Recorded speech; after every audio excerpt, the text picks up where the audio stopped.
It's 10:45, so let's go ahead and get everything rolling. First and foremost, to all of our media members, hope you guys are well. Hope families and everything's safe.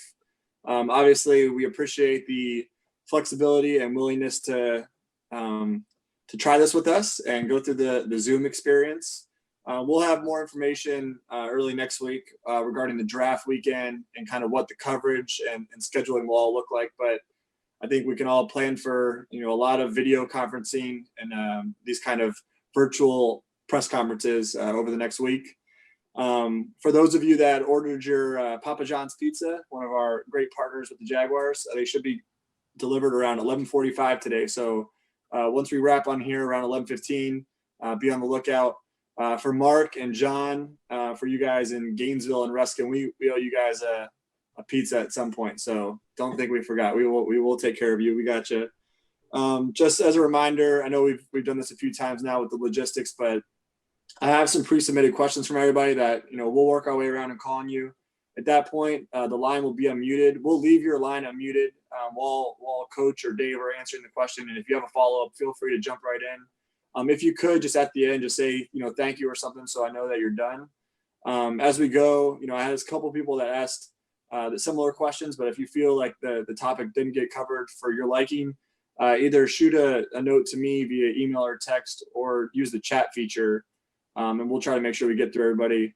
We have about 30 minutes, and obviously we got both Coach and Dave on here, so I know we got some questions for both guys, but we'll go ahead and get started here. Mark, we're going to come to you for the first question. I know you had a couple, so feel free to work down your list. Yeah, hey guys.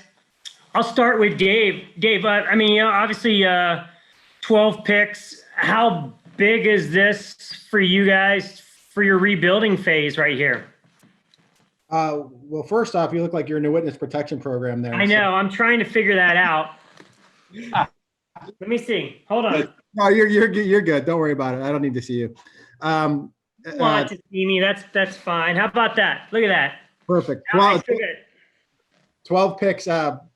It's huge, man. This is the most draft capital we've had here, and we need to hit on all 12, and that's our philosophy and our thought process is that we want to make every one of them count. And if we could use one of those to go maybe trade up and get a guy that we want in the select round, we'll do that too. And you never know, we may acquire some more throughout the draft. And then when you look at cornerback, obviously, trading away Jalen last year, trading away AJ now, not getting Darqueze Dennard, how is that more of a priority for you guys than maybe it was if you thought you were getting Dennard?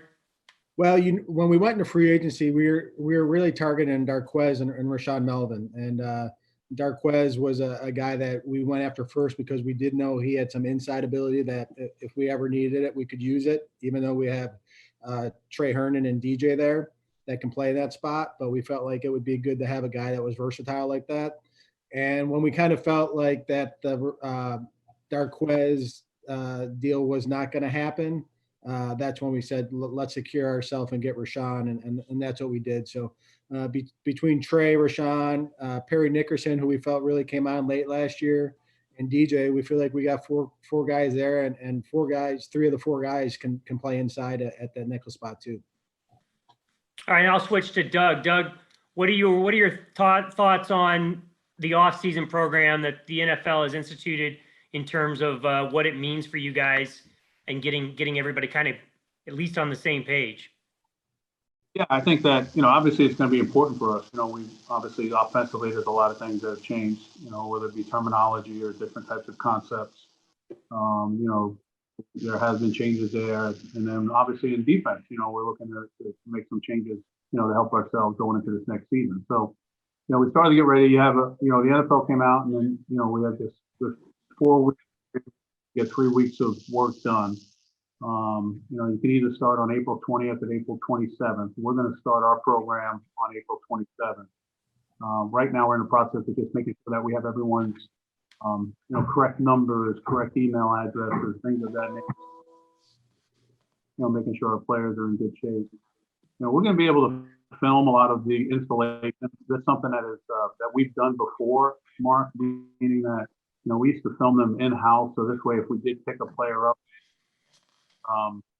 not necessarily later in the year, but let's say later in training camp or even later in the year, we always had that stuff, that library that we're able to show the players so they can, kind of make up for, what the foundation of the system, that we have are. So, we're doing that right now. We started that a couple of weeks ago, so we're getting everything ready.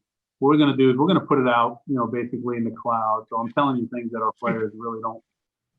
But we're going to put it out in the cloud. We're not going to do it from a virtual standpoint because we've got guys that are obviously all over the country. Some are out of the country, even at this moment. So we're going to put it out in the cloud, and then this way they're going to be able to look at it, at their time. It's still a voluntary period, for the players.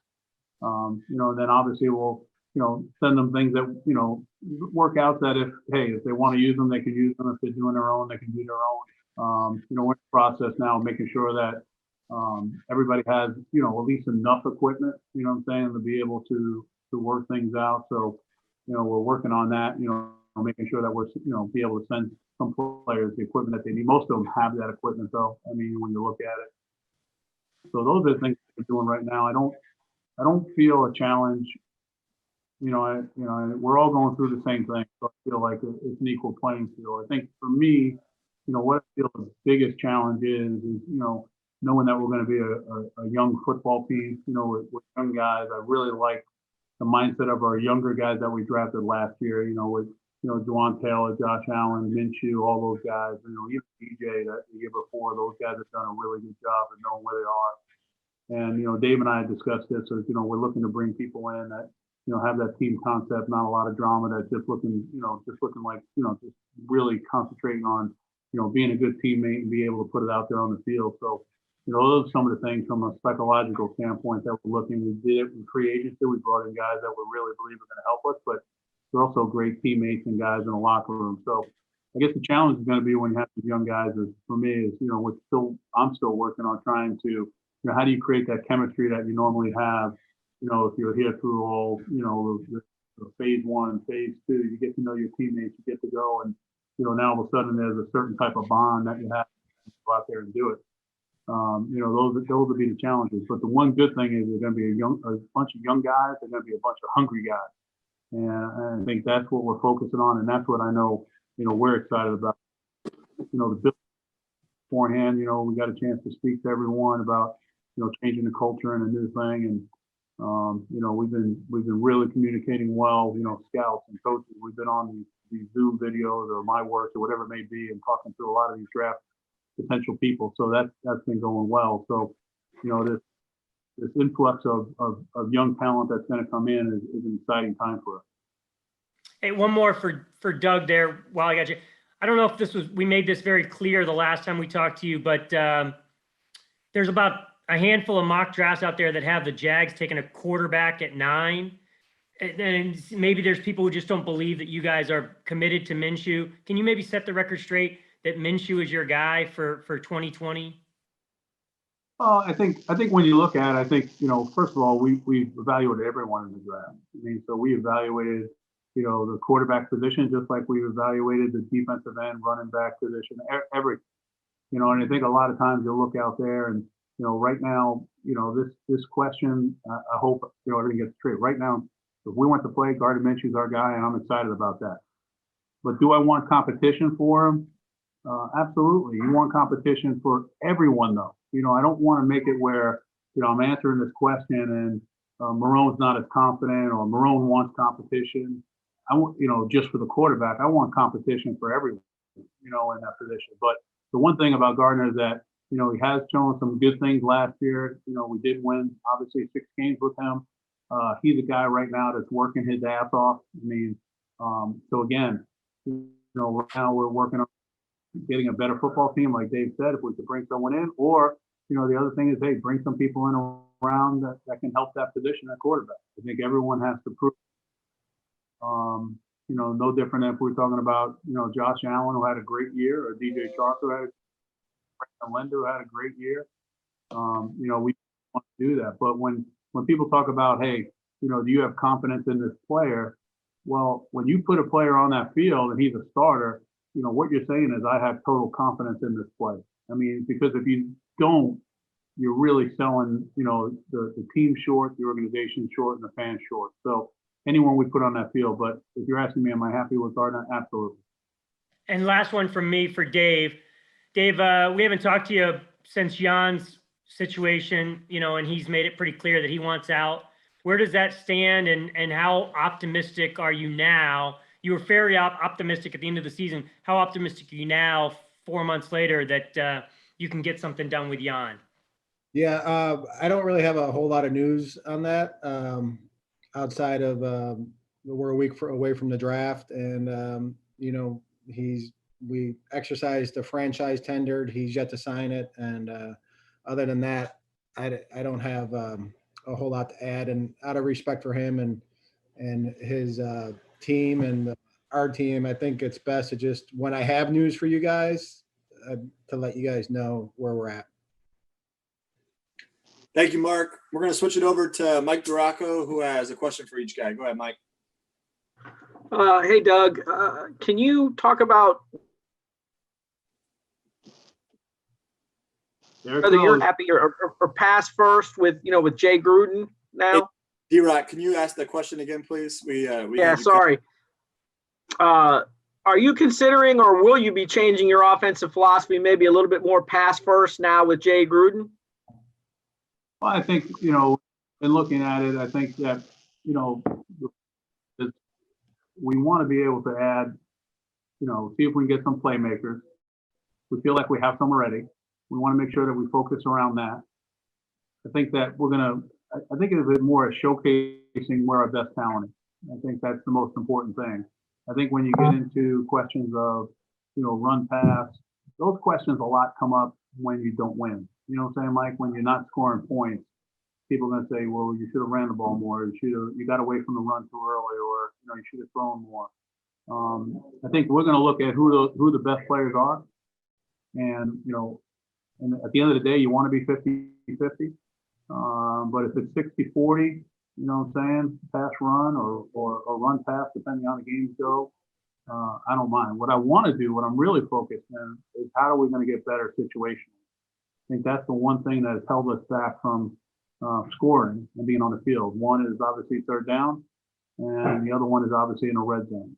So, for me, I think that I want to make sure that you take, you get these playmakers and make sure you make them make plays in positions of third down and red zone, to get us going. So a lot of it will depend on how Gardner progresses, you know what I'm saying, and what he's doing well. I think that, if he's going and we're rolling with him and he's throwing it, we're more than happy, you know what I'm saying, to throw the football. If we're running the football and the run is hot, then we'll stick with the runner. So I think each game is different, but we definitely want to, be able to add, to some of the playmakers that we have and be able to get the ball in the air. Dave, you've done a lot of game day or draft day trading and stuff, but nothing into the first round. With that second first round pick, how much more flexibility does that give you? And all the other picks that you have, the 12 total, does that give you a lot more flexibility to move around in that first? Yeah, and I think a lot of it depends on short answer, yes, it gives you a lot of flexibility. Longer answer, it really depends on the player or players that are there when you're about ready to pick.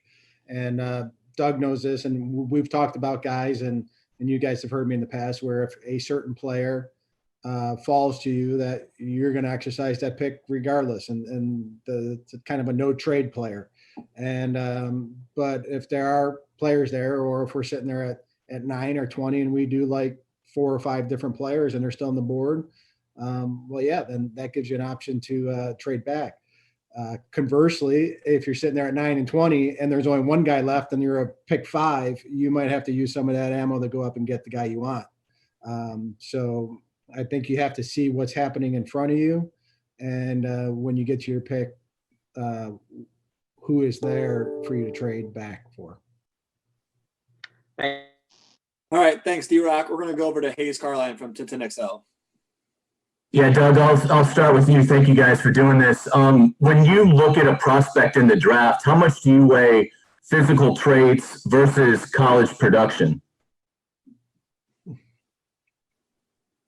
Just for Dave or for me? That's for you, Coach. For you. Yeah, I mean, I think it all goes to where you're going to looking for that risk. If I understand the question right. In other words, if you don't have the physical traits and you have a ton of production, then you're going to have to really discuss that. Let's say for lack of a better term, red flags as far as height, weight, and speed. But the guy is just a flat out football player.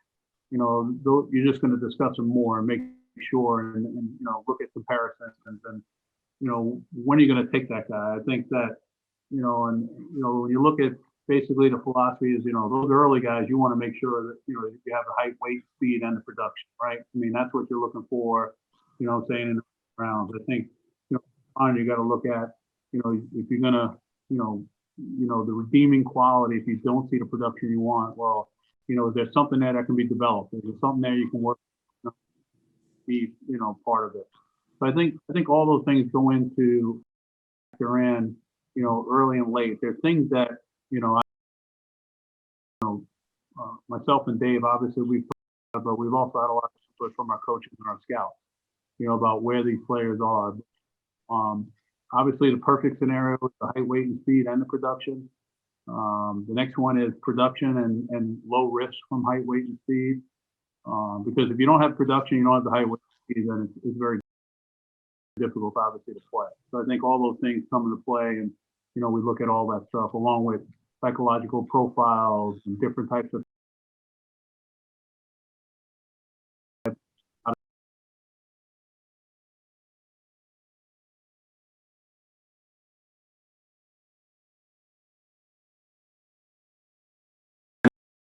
also your thoughts on, you've always been really good about telling us sort of the process you have to go through in setting up potential trade partners in the days leading up to it. I'm just curious, how different does that process become? Do you have to do more legwork with this draft being in such a unique environment? Yeah, well, the first part of your question, traits meet the production with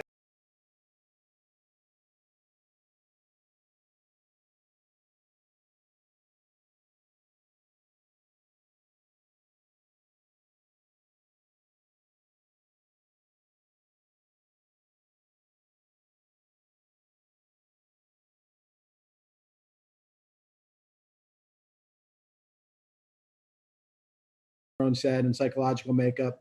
And then you feel good about if the production is lacking and they have some physical traits of can we get that out of a player in our system. As far as the process goes, and talking to some GMs across the league, we have started some potential scenarios of potential trading up and trading back. I think right now that's probably the one thing that gives me a little bit of angst of how that process is going to go on. I feel good about being able to exercise a trade in the first round with the time limit.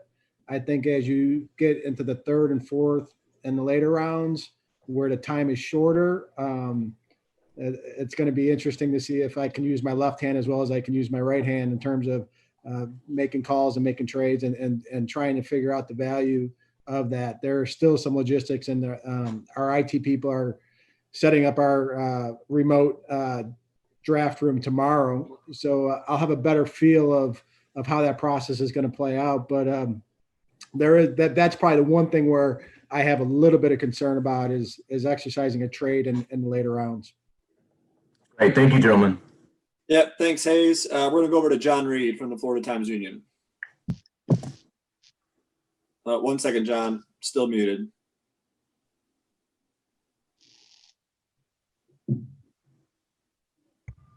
There we go. Go ahead. Thank you, guys. This is for Dave. How difficult has it been for you to gather information on the late round prospects, and kind of talk about just what has that process been like? I mean, what have you had to do differently, and what has the process been?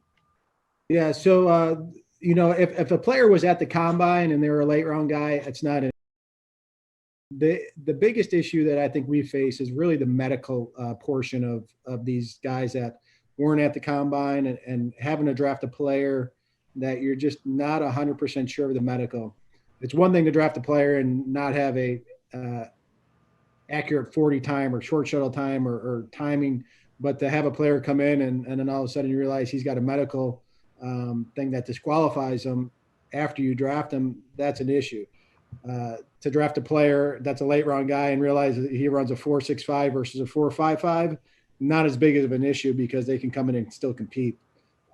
So I think that's the one thing that I think we miss the most. We trust our scouts, we trust our coaches in terms of what they watch on the video. We've spent more time with some of these late round prospects with, whether it's a Zoom call and getting to know them. Our coaches have done a great job in interviewing guys via this same app here. And feel like we got a lot of good information. Some of the guys have done their own pro days and we've watched them. We've put a stopwatch to the video, albeit not accurate and not know if it's exactly 40 yards, but we've done it and we've got some gauge of what guys can actually really do. And so that's been good. And our scouts and our personnel staff and everybody's really done a good job and really focused into where if we draft a guy, we're going to feel good about having the information we need outside of the medical. Follow up to that question, just how will you conduct your war room? Will you and Doug be on Zoom together? Are you in the room together? You have how will you manage a war room virtually? So we'll have everybody on a Microsoft Teams call, and everybody that would be normally in the draft room will be on the call, and probably some additional people now that we're not limited by space. And Shad Khan will be on the call too, and Doug, myself, anybody that normally is in the draft room.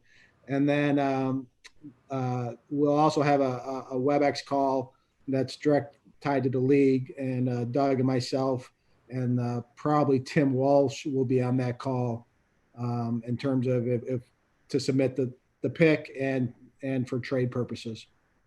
And this is for Doug. What I know you guys can't get into specifics of the draft, but how do you go about like addressing needs and taking the best player when you look at a draft like this? Just like what he said, that you really, I guess you know a lot about the guys that you went to the combine, but don't know a lot about the guys that you didn't.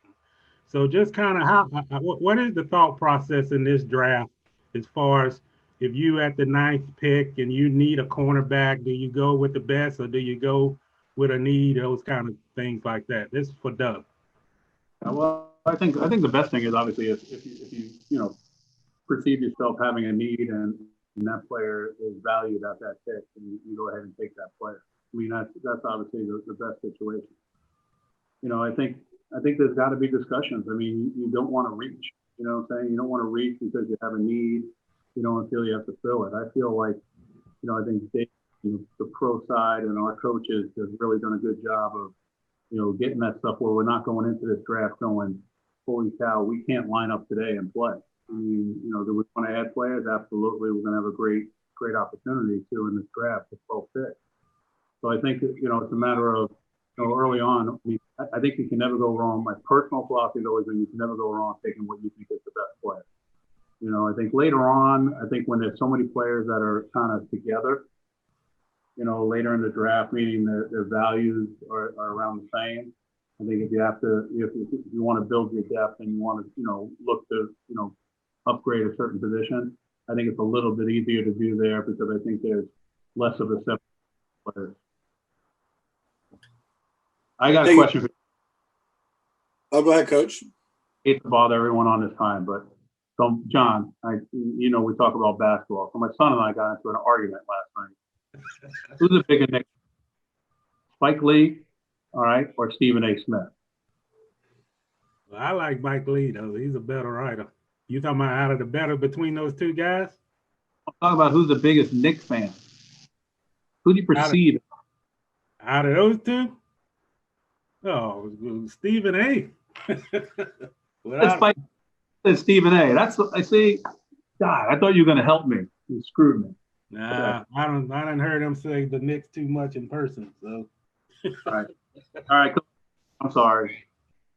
All good. We're going to go over to Brent Martineau for a question. Hey guys, by the way, I would have said Spike Lee all day on that, but my opinion might not matter.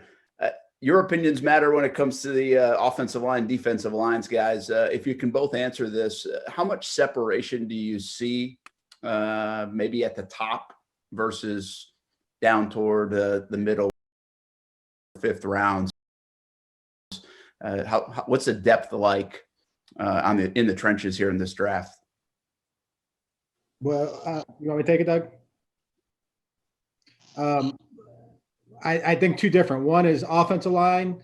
I think this is a very good offensive line class, especially early, but I also think there are players throughout the draft that you can get in the mid rounds, unlike years past, whether it's a tackle, a guard.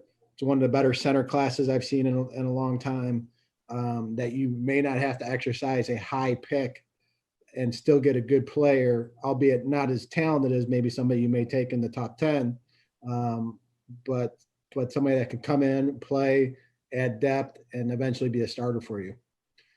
Defensively, it's a little bit different. I think there's a dramatic fall off from your top guys, especially interior D-line, and not as much depth throughout the draft. You want to jump in, Coach? You want to add anything? No, I just appreciate it. I know where Brent stands with the quarterback position. By what's in the I agree with you. There is a lot of there. I mean, I've looked at, obviously all of it. I think what Dave said about the line is true. I mean, there's guys at the center position that you can, go ahead and pick and play.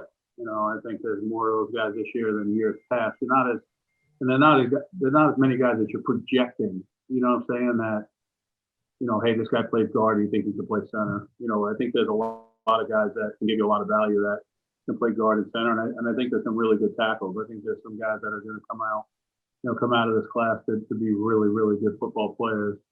And I think the same with guards. And I think there's value throughout it. I think just the makeup of the height, weight, and speed might change some of those guys, and competition may change some of those guys, early on. I think defensive line, I think there's some really good guys inside that are a lot of good 2-down players. You're always looking for that 3-down player there. I think there's guys on the outside that are good rushers, but you go back and you look to see how they defend the run. And that's the main thing of what we've been doing. And I think there's value throughout there. I see, it's like anything else. You see something and you see a trait in a person later on that you like, and you get it and you try to develop them, as long as you have those skills. So, that's the thing I think people miss the most. I know that I've always taken a lot of pride when I first came into this league. It was told to me, hey, listen, you're going to be judged on the players that you develop. And I think that's the one thing. So you've got to, as a position coach and talking to the scouts, you've got to really do a good job of saying, yeah, I think, this can get this guy better. I'm talking about the later guys. This is where he's going to better. This is where he's going to be able to improve. Having shown that you've been able to do that as a coach, then I think it's Dave and I to go out there and say, okay, hey, listen, we feel we can get this guy a whole lot better, and let's bring him in there. So I think a lot of it depends on, what the coaches think they can develop, and some of the skill sets that they have. Thanks. Thank you, Brent. We'll go over to Culpepper.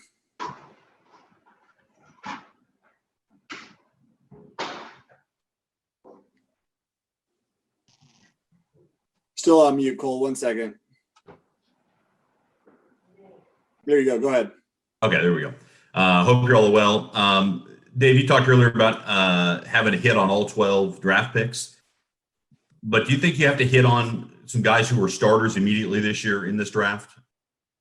Well, with what we did in free agency, like Coach just said, we can line up, and we think our pro department, our coaches did a nice job identifying guys that can come in and start.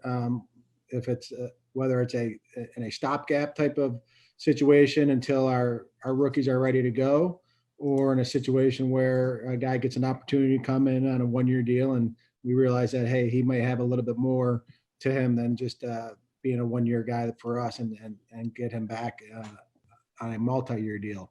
So we have that aspect where right now we can line up, and we feel good about lining up across the board. So, but when you're picking at 9 and 20 and early in the second round, yeah, we'd like to have those guys, especially those early guys, come in and compete for a starting job and take that starting job over. And then just as a second question here, this is for either one of you, and it's kind of an IT question. Doing this virtual draft, what happens if something goes wrong? What's the backup? What's the emergency plan if, the internet goes out for somebody or Pony Express. I think you just call it in. Okay. Thank you, Cole. We're going to go over to Sam Kavaris for a question now. Hey, guys. You're good, Sam. Go ahead. Good to go? Okay. Thanks, Ted. Dave, last year you ran 100 scenarios leading up to the draft, and not in one did Josh Allen fall to you. And then all of a sudden on draft day, he falls to you. Same thing happened kind of in 2016 with Jalen. How many players in that top 10, top 8, whatever in front of you are in that category that if they fall to you, you're taking them and you're not even going to? I mean, last year you had Josh on the phone like 30 seconds after the pick was in. And basically when they took Ezekiel Elliott in 2016, you had Jalen on the phone that minute. So how many players in front of you at this moment fit that bill that if they fall to you, you're just going to take them? You're not even going to think about it. I would say 4. 4 guys. Yep. in front of you. Yeah. Who are they? Okay. Joe Burrow. Would you take him? Sam, just not to rain on your parade, but we did have scenarios where Josh Allen did fall to us in one of our hundreds that you said we did. Okay. Well then, congratulations. Doug,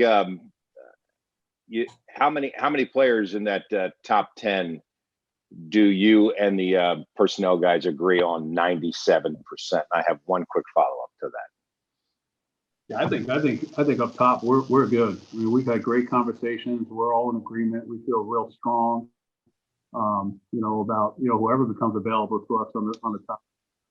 I think in the later end, yeah, we've had some great conversations. We've got some people targeted in a lot of those areas. So again, I think from the amount of discussions that we've had, the amount of exercises that we've gone through, I feel really confident. I'm really excited.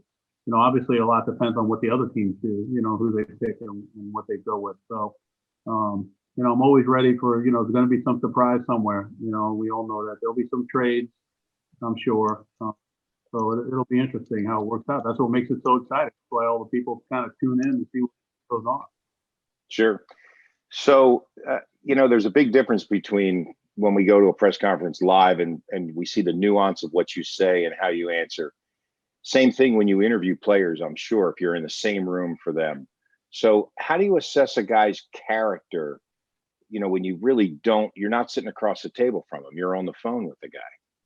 And how big of an impact is that in terms of your deciding to pick somebody? Well, I think it's part of the process. I think it's part of it. I think, Dave and I have been discussing, reading a bunch of information that we have on all the players on their psychological makeup and what they are and what they're doing. The other thing that's been good is that, we've had a lot of time and with the amount of, everything being shut down, I probably talked to more college coaches this year, than I ever have before. And I think our coaches have done that. You got to remember now, our scouts have been on these guys for a couple of years now. But they've gone through all the character stuff and, how the player has grown up or developed or taken a turn for the worse, whatever it may be.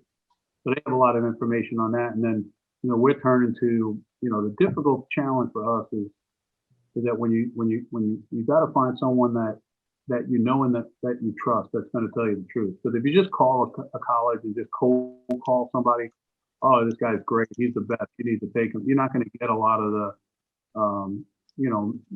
sometimes you won't get the truth. So, we kind of looked at it from the staff of who knows them best, guys that you've worked with before and trying to get a little bit more of that inside information. So, that's what we're doing, because you're not necessarily going to a lot of these players now, you just want to know,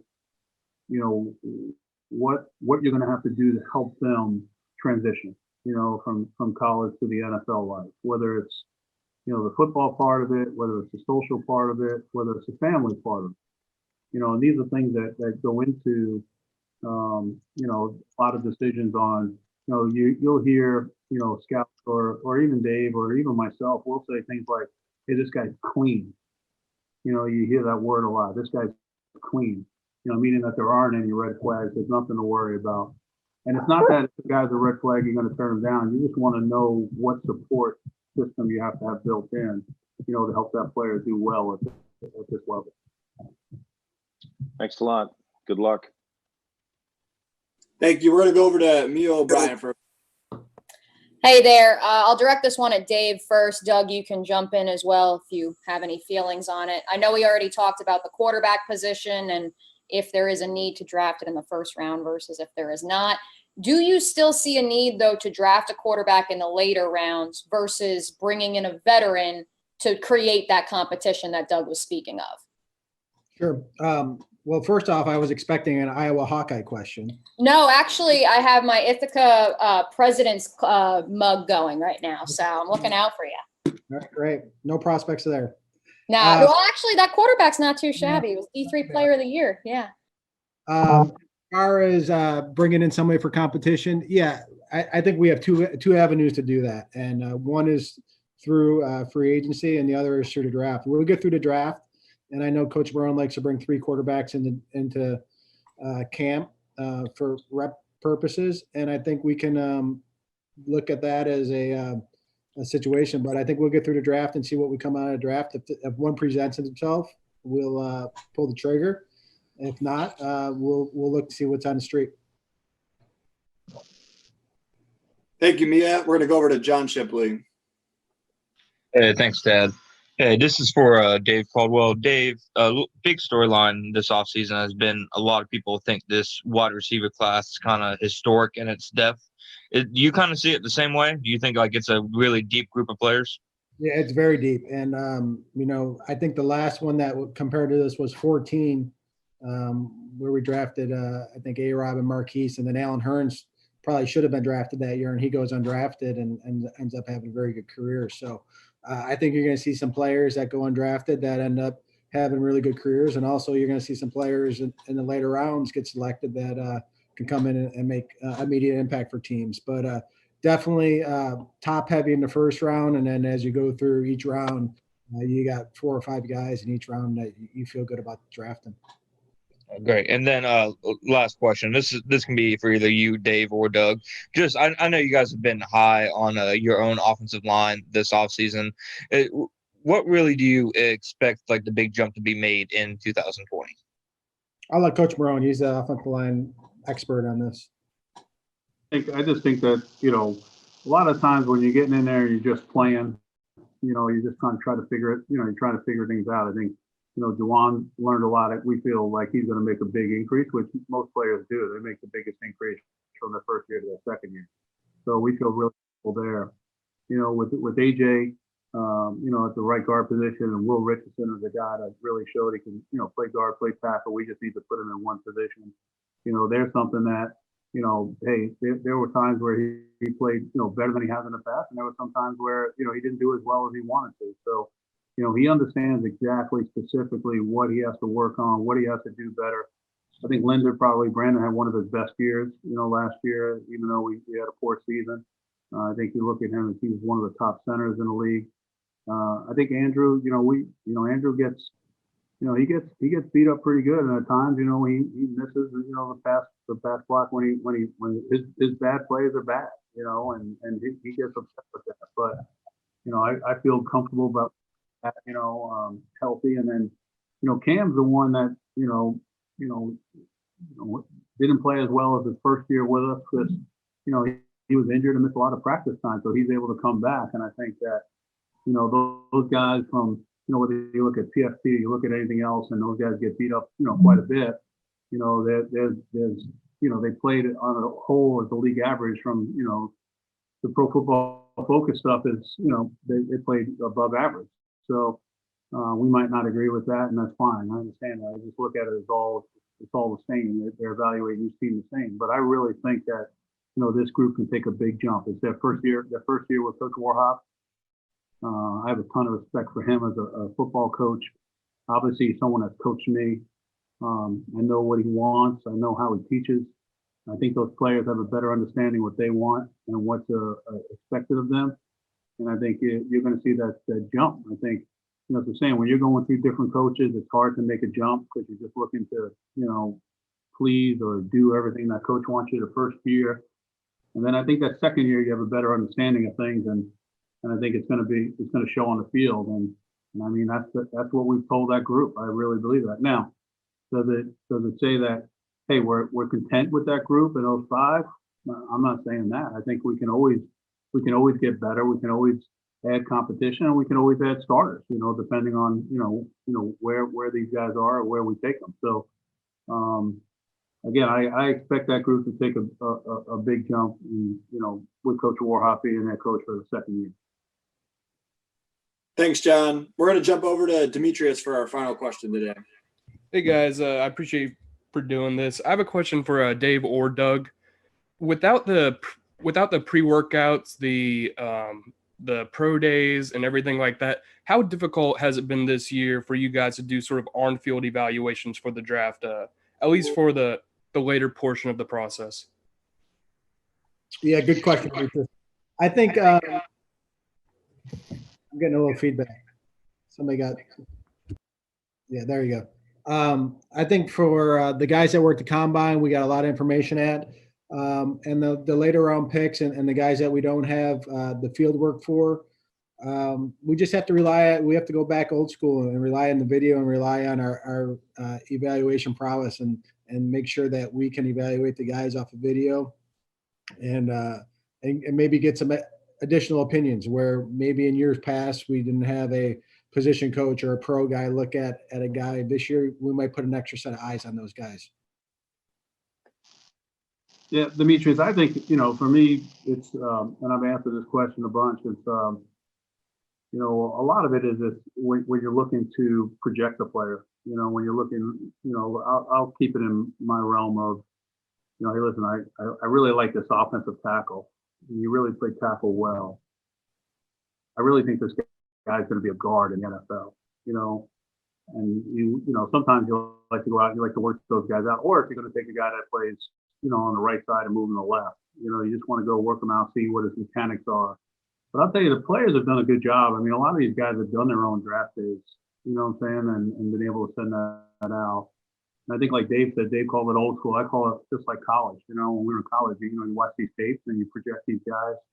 There's a whole lot more projecting when you're in college, Like I said, I recruited as many running backs as I could. Whoever couldn't play running back, I made him a linebacker. You can't do that now, at this level. But, there is some things of, hey, this guy, it's kind of like, Josh Allen. Everyone's like, well, hey, is he going to be a linebacker? Is he going to stand up? And people don't really know. And, we knew exactly what we wanted to do with him and know that he can do those traits. But, I think the main thing is the projection of, hey, listen, if you're bringing a guy in and you're going to move him, to a different position of not having seen him do the technique part of it. You're going to be able to see the skill part of it, but you're not going to be able to see the technique part of it to see, if you feel that player can do it.